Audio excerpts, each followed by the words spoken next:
नमस्कार दोस्तों, स्वागत है आपका MLS न्यूज हिंदी में। तो दोस्तों, जैसा कि आपको पता ही होगा कि भारत एक स्टेल्थ विमान बना रहा है और जिसका नाम एमका है और इसके पहले फुल स्केल मॉडल की जो टेस्टिंग है वो इसी साल के अंत तक शुरू हो जाएगी और ये 5वीं से 6वीं पीढ़ी के बीच का लड़ाकू विमान होगा जो पूरी तरह से स्टेल्थ लड़ाकू विमान होगा। लेकिन दोस्तों, न्यूज ये नहीं है, बल्कि न्यूज ये है कि अब एक ऐसी खबर निकल कर आ रही है जिससे आप चौंक जाओगे। और खबर दरअसल ये है कि भारत अब एमका के अलावा एक और स्टेल्थ लड़ाकू विमान बना रहा है और जिसका नाम होगा टैड BF-2। तो जो टैड BF का फुल फॉर्म है वो है ट्विन इंजन डेट वेज फाइटर जेट, यानी कि ऐसा लड़ाकू विमान जो बनाया जा रहा है स्पेशली भारतीय जंगी बेड़ों के लिए। हमारे जो खास करके जंगी बेड़े होंगे उन पर ये तैनात किया जाएगा और एयरक्राफ्ट जो कैरियर्स हैं वहां पर अभी जो चल रहे हैं उनको रिप्लेस करके वहां पर टैड BF लाया जाएगा। और आने वाले समय में भारतीय एयरक्राफ्ट पर जितने भी MiG-29 हैं उन सबको रिप्लेस कर दिया जाएगा टैड BF के साथ। तो आप में से कई लोगों का ये कहना होगा कि आखिर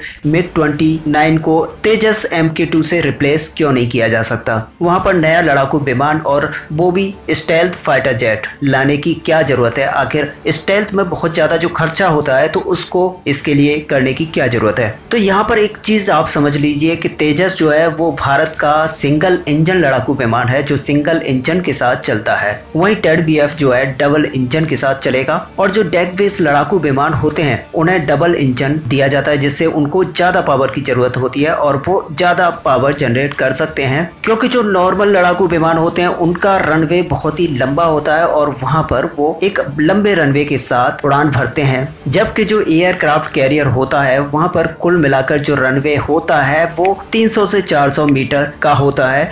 तो इस हिसाब से इसके लिए बहुत ज्यादा पावर की जरूरत होती है, जिससे कि टैड BF को 2 इंजन के साथ बनाया जाएगा और ये छोटे रनवे पर आराम से उड़ान भर पाएगा। अदरवाइज वहां से तेजस अगर उड़ान भरता है तो उसको एक लंबा रनवे चाहिए, लेकिन वहां पर लंबा रनवे नहीं होता है जिसकी वजह से वो समुद्र में जाके गिर जाएगा। और आपको बता दें कि इसकी जो डेडलाइन रखी गई है वो 3 से 4 सालों की रखी गई है, जिसमें ये 3 से 4 सालों में बनकर तैयार हो जाएगा और फिर MiG-29 को रिप्लेस कर लेगा। और अब जो खबर आई है वो टैड BF-2 को लेकर आई है, यानी कि अब जो टैड BF का अपडेटेड मॉडल होगा उसमें स्टेल्थ फीचर्स डाले जाएंगे, जैसे कि इंटरनल वे होगा। और जो इंटरनल वे होता है उसमें एक छोटा सा कंपार्टमेंट बना दिया जाता है जिसमें सारे के सारे हथियार वहां पर स्टोर किए जाते हैं। उससे होता यह है कि पूरा का पूरा लड़ाकू विमान एक तरह से स्टेल्थ हो जाता है और वो दुश्मन के रडार पर किसी भी तरह से विजिबल नहीं होता है, क्योंकि ये पूरी तरह से स्टेल्थ बन जाता है।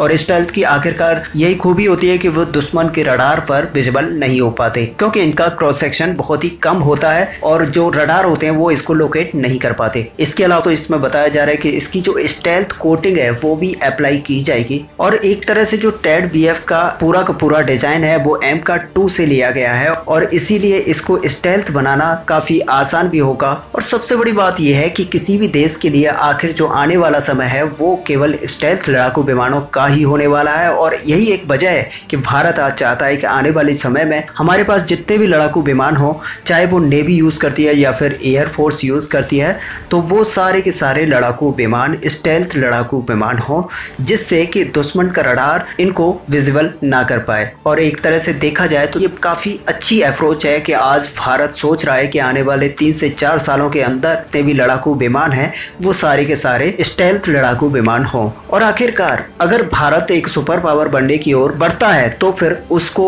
ये सारे के सारे लड़ाकू विमान स्टेल्थ होने ही चाहिए, क्योंकि जो भी देश सुपर पावर बनेंगे उसके पास एक अच्छी टेक्नोलॉजी होगी, साथ ही उनके साथ जो सामान भी पूरी तरह से व्यवस्थित होंगे और जो लड़ाकू विमानों का भविष्य है वो पूरी तरह से स्टेल्थ का होने वाला है। तो ऐसे में दोस्तों, आपका क्या मानना है कि भारत की जो रणनीति है वो एक सही दिशा में जा रही है? अगर आपका जवाब हाँ में है तो आप कमेंट बॉक्स में हाँ लिखकर बता सकते हैं। और दोस्तों, वीडियो को लाइक और शेयर करना ना भूलें। मिलते हैं नेक्स्ट वीडियो में, तब तक के लिए जय हिंद।